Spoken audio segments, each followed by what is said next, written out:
back, recognize the gentlewoman from Missouri, Ms. Wagner, who chairs our Capital Markets Subcommittee. You're recognized for 5 minutes. I thank you, Mr. Chairman, and Secretary Bessent. I find your answers to be quite clear, substantive, and, as always, well-informed. Thank you for being here. Early, sir, in your tenure as Treasury Secretary, you said, and you touched on it here today, and I quote, "For the last 4 decades, Wall Street has grown wealthier than ever before, and it can continue to grow and do well. But for the next 4 years, it's Main Street's turn. It's Main Street's turn to hire workers. It's Main Street's turn to drive investment. And it's Main Street's turn to restore the American dream." And as chair of the Capital Markets Committee, I could not agree more, sir. For too long, outdated securities laws have limited everyday Americans' ability to invest in innovative startups. At the same time, the number of companies listed on public markets continues to shrink. And as a result, everyday Americans in Missouri's 2nd congressional district that I have the honor to represent have fewer opportunities to invest toward major life goals, including owning a home, paying for their children's education, or securing a dignified retirement. Main Street businesses across the Midwest and other regions of our country are overlooked, as venture funding and capital raising opportunities remain largely concentrated on the coast. That is why I have made it a priority to facilitate capital formation and empower entrepreneurs and small businesses across America. Just weeks ago, Mr. Secretary, December 11th to be exact, the House passed my Invest Act, a bipartisan package of 22 bills focused on 3 goals: expanding access to capital for small businesses, increasing opportunities for everyday investors, and strengthening our public markets. Capital formation is the lifeblood of American economic growth and prosperity.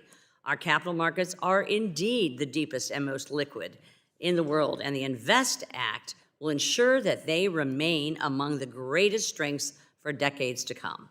I look forward to continuing to work with you and the administration to advance these priorities and unleash the power of our capital markets.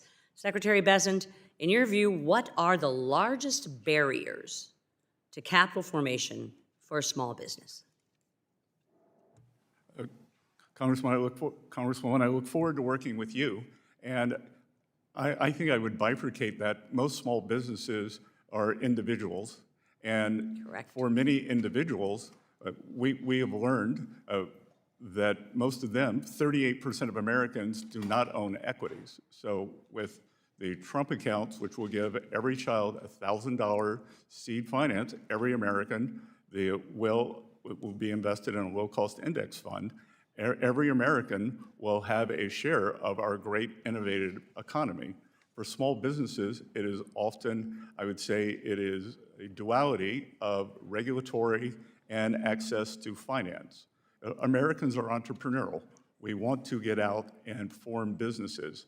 And I believe that with the confidence of being able to do that, and what President Trump's agenda has done, businesses now have tax certainty with the One Big Beautiful Bill, that 100% deductibility of equipment, of factories, and of ag structures.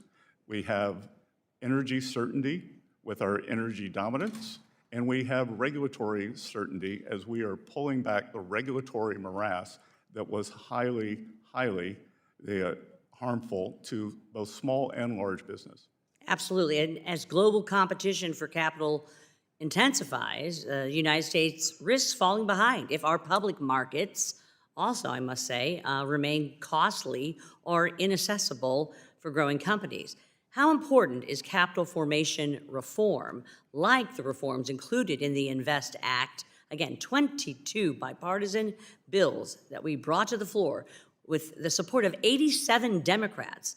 How important are these reforms to maintaining U.S. economic leadership and long-term growth? Quickly, sir.